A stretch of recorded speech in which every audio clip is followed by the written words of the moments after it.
A man who died once is about to risk his life again, but this time, it's not just a mission, it's personal. You're watching one of the most intense and emotional action stories ever told, so stick around to the end, because the twist will blow your mind. The film begins by introducing our main character, Tyler Rake, a hardened man who carries out high-risk missions for different clients. He's a gun for hire, skilled and fearless. Recently, Tyler completed a dangerous mission. While he succeeded, the cost was brutal. He was gravely wounded. His body was drenched in blood, a horrifying sight. And if that wasn't enough, a bullet struck him in the neck while he was already on the verge of collapse. He fell from a bridge into the river below and lost consciousness. At that moment, everyone assumed Tyler was dead, but fate had other plans. He washed ashore, still alive, though barely. A group of soldiers spotted him and quickly rescued him. When they checked his condition, it was clear. His injuries were severe and he was slipping fast. He was rushed into treatment, but his condition kept deteriorating. After exhausting all efforts and with no hope of recovery, Tyler was transferred to Dubai for better medical care. Yet, even there, his health didn't improve at all. Eventually, he fell into a deep coma that lasted 9 months. During this time, his loyal friend and fellow soldier, Nick, never left his side. She was there for him at every step, standing by him like family. Her support never wavered. After those long 9 months, Tyler finally opened his eyes. The first thing he saw was a vision. His daughter, though she wasn't alive anymore. He imagined her there as if watching over him. That moment sparked something in Tyler, and slowly he began to recover. Though he couldn't walk yet, his condition improved enough for doctors to discharge him. He was moved to a house, a hidden, secure location arranged by Nick and her brother where he could rest. Since Tyler was no longer fit for action, he had retired from the field. His combat days were over. Time passed. Days turned to weeks. Living in isolation, Tyler began to sink into boredom. He constantly thought about his past, about his son and daughter, and the life he once had. Time passes as Tyler lives in isolation, away from the world, far from any chaos. But deep down, he's restless. Day by day, he gets bored and lost in memories of his son and daughter. That peace starts to feel like a cage. Meanwhile, across the globe, we're taken to a high-security prison in Georgia, one of the most dangerous in the world. Inside it, a notorious criminal is locked up. This man is a drug dealer, feared and brutal. Along with his wife and 2 children, a boy and a girl, are also imprisoned. His family is trapped because of who he is, and life inside is horrifying. His relationship with his wife is toxic, filled with beatings and cruelty. He tortures her, both physically and mentally. Their young son, though helpless, watches it all and feels the pain deeply. He hates seeing his mother suffer. He's just a child, but he comforts her, stays close, protects her however he can. Back in Tyler's quiet hideout, he returns home from a short walk, only to find a stranger waiting for him. It's a mysterious agent, someone who won't even give his name, but he's here on behalf of someone important. Tyler's wife. This man brings a mission request, one that cannot be ignored. It's not a job from a company or a client, it's personal. Tyler's wife wants him to go on a rescue mission. The target? Her sister, the very same woman trapped in that Georgian prison with the drug dealer. That's right, the abused wife we saw earlier is Tyler's sister-in-law. The agent shows Tyler pictures of the drug lord and his brother, explaining that both men are extremely dangerous. They started off dealing drugs on the streets of Georgia, but over the past 8 years, they built an empire. A whole building now bears their name. They've gone from street criminals to powerful, untouchable figures. They were raised in a war zone, hardened from childhood. As kids, they got involved in crime, dealing drugs, carrying out murders, anything to survive and rise. Eventually, they built a gang, a massive one, which they treated as family. And that loyalty runs deep. Every member of their gang is willing to die for them. That's how feared and loved they are. Now, inside the prison, 2 rival gangs are in control. One gang wants the drug lord's wife dead, while both gangs want any outsider eliminated. The agent warns Tyler, if you're going to save her, you'll have to sneak into the prison quietly, get her and the kids out, or they'll all die. Tyler agrees without hesitation. He knows this won't be easy, but he can't ignore the call coming from his wife. He immediately contacts Nick, his longtime partner and trusted friend. He tells her everything about the woman, the prison, the mission. Without a second thought, she agrees to join him. Her brother is also in, ready to fight by their side. But there's a problem. Tyler is still not physically fit for a mission this dangerous. He's out of the hospital, but he's far from ready. So he begins training hard. Day after day, he pushes his limits. He lifts weights, does grueling exercises, trains with guns, axes, and every weapon imaginable. He tears his muscles, rebuilds his strength, and prepares his body for what's coming. He doesn't hold back, not even a little. Finally, after days of brutal training, he's ready. Tyler and his team, Nick and her brother, set out to infiltrate the prison. But they're not alone. There's an inside man working with them, someone on the ground in the prison. To make it easier, this man has marked the walls with arrows, pointing to the path Tyler should take. Everything is mapped out in advance, down to the last hallway. When the time comes, Tyler and the team move in. The inside contact disables all security cameras, giving them a short window of time to move without being seen. The plan is simple. Get in, grab the woman and kids, and escape without alerting anyone. Tyler follows the signs on the wall and makes his way to their cell. The drug dealer's wife sees him and immediately realizes he's here to save them. She doesn't ask questions, just wakes her children and starts preparing to leave. But then, disaster. Her daughter's toy falls to the ground and starts making noise. Tyler quickly reacts, stomps on it, and breaks it. "Sorry, kid, I had to do that," he says calmly, knowing the sound could blow their cover, but it's too late. A nearby prisoner spots them and sees what's happening. Tyler yells, "Move, move," as they begin running. That prisoner shouts, raising the alarm. The noise spreads fast through the prison. Other inmates hear the disturbance and start signaling each other. They know someone has broken in. The situation explodes into chaos. Now both the gangs and the police are on high alert. Still, Tyler pushes forward. He holds his gun out in front, shielding the family. He's ready to fire if anyone gets in the way. Suddenly, they're ambushed. A group of gang members appears, blocking their escape. They try to stop Tyler and the woman, but Tyler is a machine. One man grabs his gun, Tyler throws him down. Another charges in, Tyler flips him aside. Two more come at once. He strikes one with his weapon and kicks the other away. More enemies rush in. Tyler punches, pushes, knocks them down with sheer power. "Back off," he shouts, keeping the gun raised. Anyone who steps close gets slammed or thrown aside. They spot an arrow route through the side. Tyler helps the kids out first, making sure they're clear. Just then, as Tyler and the woman are about to exit, the drug dealer himself shows up. He attacks with a metal rod, swinging wildly and hitting Tyler hard. The woman steps in to stop, but he shoves her down, then returns to attacking Tyler with full force. Tyler fights back, kicking him in the gut, throwing punches, hitting hard, but the man's relentless. He picks up a shovel and starts swinging. Tyler barely dodges the attacks. He manages to grab the man, smashes his head against the wall, and in a brutal move, breaks two of his fingers, splitting his hand open. The man screams in pain. Then Tyler stabs a knife into his neck, blood spilling everywhere. It's not over yet. The woman, finally snapping, picks up the shovel and smashes it into her husband's face. He collapses, dead. She stands there, breathing heavily. She's shaken. As much as she hated him, he was still her husband. She never wanted this, but she had no other choice. She's heartbroken and free. After killing the abusive husband, Tyler and the rescued family move quickly through the prison, but time is running out. The entire jail is now in chaos. Inmates, guards, and gangs are all on high alert. As Tyler pushes forward, he stumbles upon a violent gang fight. One gang is trying to kill the rescued woman, while the other wants Tyler dead. It's total war inside. The air is tense. Shouts echo through the prison walls. Fists fly. Blades flash. The police have arrived too, but instead of restoring order, they're caught in the middle, fighting both gangs. The whole prison feels like a war zone. Tyler turns to the woman and says firmly, "Stay close to me." He grabs her hand and leads her through the madness, shielding her from every threat. As they run, Tyler fires his gun to clear the path. The woman too grabs a nearby shovel and starts defending herself. She fights fiercely, smashing anyone who gets too close. Soon, a large group surrounds them. They come in fast, weapons raised, but Tyler's ready. He shoots, punches, and kicks, dropping attackers left and right. Even when he's grabbed from behind, he escapes quickly and turns the tables. The corridor turns into a battlefield. Tyler picks up a drawer and uses it like a weapon, smashing enemies without mercy. He also uses a bomb, and the resulting explosion kills many of the attackers. The police try to stop him, but Tyler fights them off too. Gunfire, explosions, and screams fill the air. At one point, someone throws another grenade. The blast ignites flames, and Tyler's arm catches fire. But he doesn't stop. He simply shakes it off and keeps going. He's unstoppable. At last, they manage to get out of the prison alive. They steal a vehicle and start driving, but it's not over yet.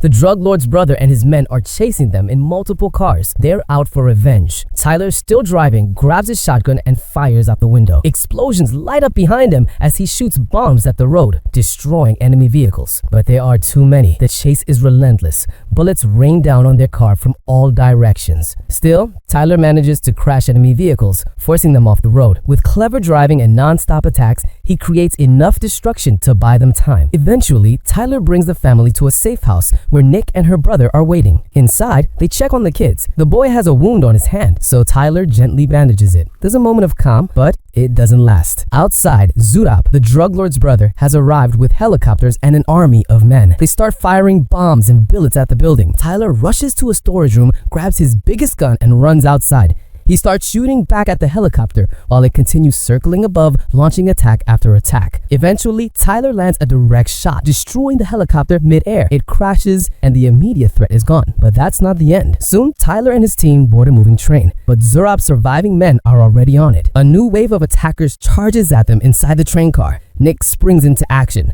One man runs toward her, she shoots him straight through the neck. Another comes from behind, she flips him over, shoots him in the chest, and drops him instantly. Two more attackers attack, but Nick is fierce. She disarms one, lands hard kicks, punches the other, and fights them off with a knife. One attacker dies, but the other manages to stab Nick. She falls bleeding, but pulls a hidden gun from her leg holster and shoots him dead. Meanwhile, Tyler is attacked by several more men. One tries to throw him off the train, but Tyler recovers, punches his way back, and shoots him down.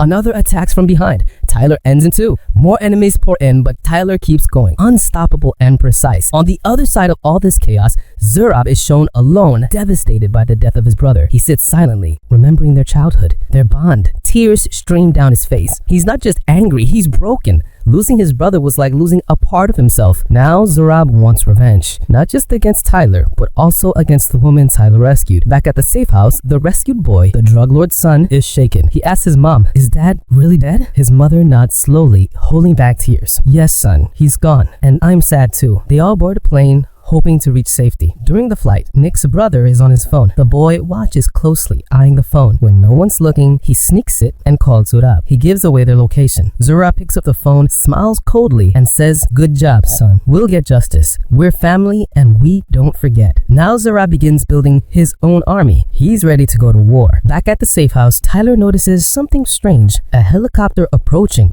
fast. He realizes immediately Zurab knows where we are. He warns everyone, gathers the team, and prepares for battle. Zurab's men start attacking. They storm the ground floor and take over large parts of the building. The whole area is under siege. Zurab, meanwhile, is watching, waiting. He knows Tyler has no choice but to come through him. Inside, the boy, who leaked their location, is about to message Zurab again, but his mom catches him. She grabs the phone and realizes the full truth.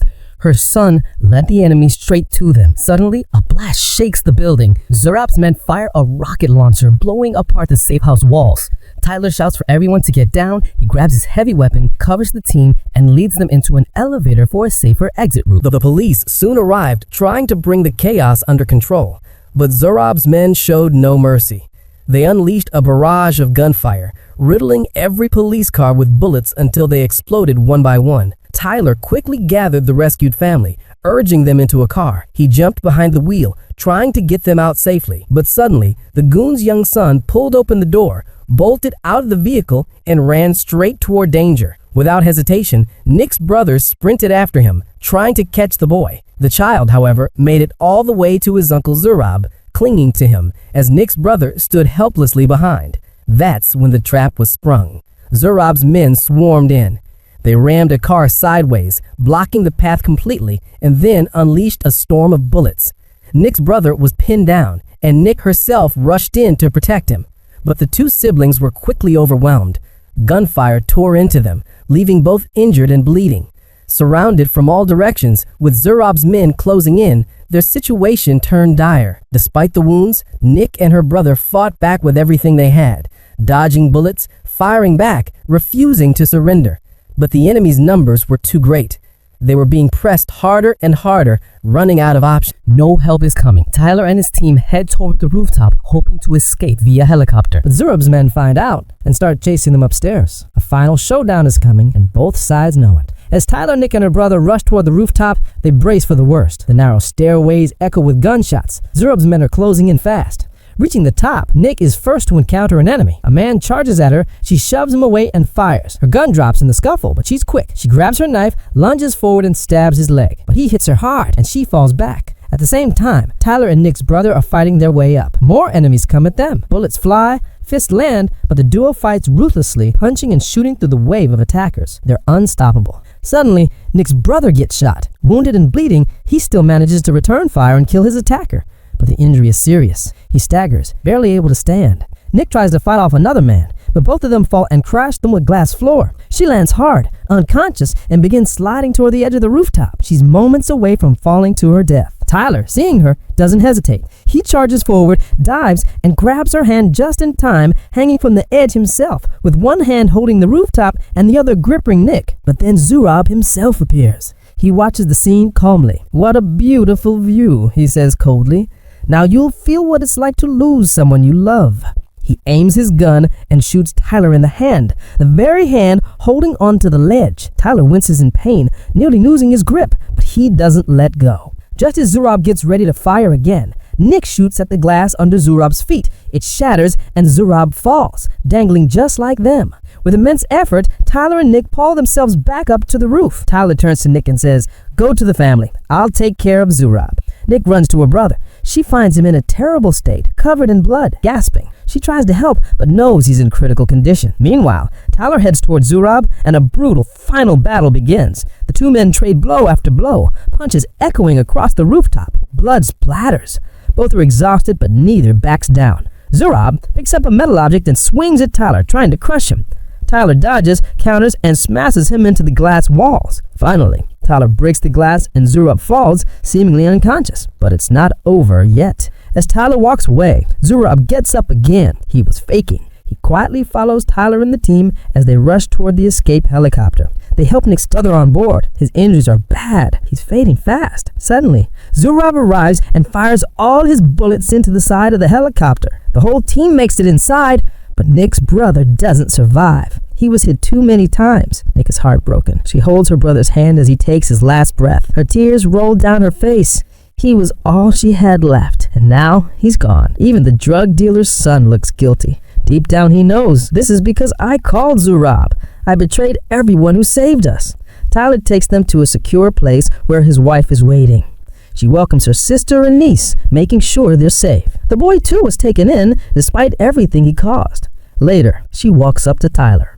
"I always knew you were the one who could pull this off. That's why I trusted you." Tyler, emotional, replies, "I'm sorry for all the mistakes I've made." But the peace doesn't last long. Tyler's phone rings. It's Zurab. His voice sounds strange. "There's a helicopter in front of me. I could leave, but I won't. I don't deserve to. I want to settle this face to face." Tyler grips the phone tighter. "Forget your offer. No compromise. I'm coming to end this." He suits up, grabs his weapons, and heads to Zurab's hideout for the final mission. Nick wants to go with him, but this time, Tyler goes alone. He arrives at the compound and unleashes a devastating assault. Bullets fly, bombs explode, vehicles are set on fire. Tyler charges through Zurab's men like a storm, unstoppable, unforgiving. Then he finds Zurab, and something shocking. Zurab has strapped a bomb to his nephew, the drug dealer's son. "If you come any closer," he warns, "I'll press this button. He'll die." Tyler freezes. Zurab gives the boy a gun and whispers, "Go ahead, shoot him. He killed your father." The boy lifts the gun but can't pull the trigger. He sees now Tyler is not the villain. Zurab snarls, raises his own gun, and prepares to shoot. But before he can, Nick arrives. She points her gun at Zurab, trying to stop him. But Zurab grabs the boy as a shield and opens fire. Nick is shot multiple times. She collapses. In the chaos, Tyler tackles Zurab and the two men fall hard, sliding across the ground. The bomb is removed safely by the boy, no longer under Zurab's control. Now comes the final, most savage fight. Tyler and Zurab beat each other mercilessly, bruised, bleeding, broken, but refusing to stop. Zurab grabs Tyler's throat. Tyler punches back, headbutts, and slams Zurab down. Zurab whispers, "I'll kill you slowly." But Tyler doesn't give him the chance. He raises his gun and shoots Zurab in the head. At long last, it's over. Police arrive soon after and arrest everyone involved. After the violent showdown, we find Nick lying unconscious on a hospital bed. She's heavily injured, her body still recovering from the brutal assault and multiple gunshot wounds. Meanwhile, Tyler is behind bars. He's been arrested following the chaos and now waits quietly in a cell. His wife comes to visit him. Tyler looks down in shame. "I left you at the worst time," he says softly. "I couldn't bear watching our son die." She holds his gaze, tears welling in her eyes. "Our son looked up to you. He thought you were a hero. He was proud of you, always." Those words hit Tyler harder than any bullet. Sometime later, Tyler is released from prison. Just outside, the same mysterious agent appears, the one who once gave him the mission to rescue his wife's sister. "I have a new job for you. It's bigger, riskier." Tyler listens carefully, then replies, "I'll need my team." He pauses. "They're my strength." At that very moment, someone steps forward behind him. It's Nick. She's alive, still bandaged and walking slowly, but standing tall. As Tyler turns and sees her, he smiles. The first real smile in a long time. They don't say much. They don't have to. Just a look, a nod, and understanding. Together,